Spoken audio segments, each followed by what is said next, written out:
Hey there. All right, Vancouver Wavette back with you. It has been some time. Post holidays 2026, New Year. And if you haven't been paying attention, I know you have. If you're a citizen, a Vancouver resident, hell, Pacific Northwest resident, anywhere you live, you've been watching the shit storm build and build and build. And so I've just kind of clicked back into it, gotten back in the stream of the internet, it's as horrifying as ever. So I won't even hit on what the big notices are, the big news events, because that's not what I do. That's not my job. But I will do my best to stay coherent, calm, collected, keeping in mind that I don't want to feed into the anger and fear energy that's already out there so much living in this country and in this area. But with recent events and terrible tragedies in Minnesota and even in right across the river in Portland, we know, and if you disagree, you're welcome to say otherwise or say so. We live in a fascist government. Our government is no longer for the people, of the people, and by the people. We know that. We have what some call a theocracy. We have an authoritarian leader, an authoritarian administration. We live in fascism. So perhaps if you know that you should, maybe you have, and you're very well educated, far better educated and versatile on these subjects than I am, you've read things about democracy. You understand the last 40 to 80 years we have lived in a democratic world, at least in this country, despite all the warts and wounds and festering pus-ridden elements of American society. Except that now, to use, metaphorical terms, the cancer spreads so far and deep, it's hard to think we can turn around. But I'll say that within the first 3 minutes of this video, we will turn this around. We must turn this around. And there's good things I'm picking up from the people I listen to in our country, where it seems that some people, even after the 1.0 version of this, of its reign, and not speaking up, staying silent, they've now decided that maybe this is really, really the turning point, as we always say. Now is the time to get serious. Oh, I didn't understand after voting once, twice, a third time, that it was going to turn out this way. Now that we see open, obvious, clear, state-sanctioned execution of innocent American civilians on our city streets, now maybe that's the final draw. Because if January 6th wasn't, if classified material in bathrooms wasn't, if mocking disabled people of color, if putting down women, name-calling, derogatory name-calling, if all the things that make up a criminal, a grifter, a chauvinist, a scumbag, a fat-angled, cancerous, bone-spurred lump of shit haven't convinced you, we understand you're out there. We understand you're out there, whether or not you're watching this or not.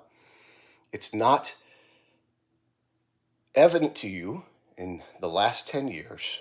It probably would be evident to you now and should be. And if you're a veteran and you're still pulling for this team,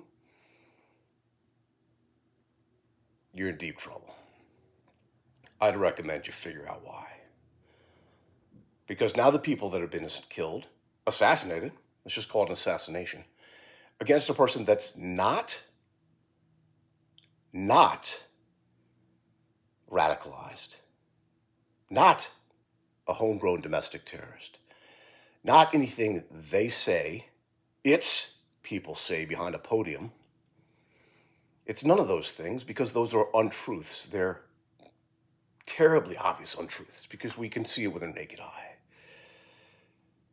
Instead, it's a person that had children, a person that was a free citizen, a person that came and went and had to worry about bills and mortgages probably, and rents, and groceries, and medical care, all the things all of us need on a daily basis to have to sweat a bit, right?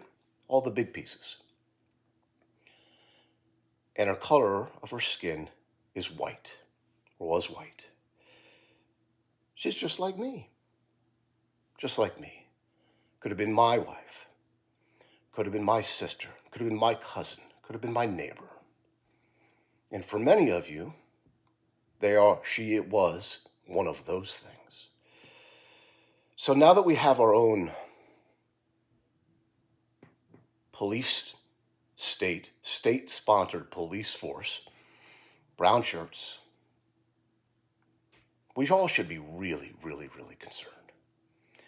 And hopefully everything I've said up to this point has been nothing but terribly obvious to all of us.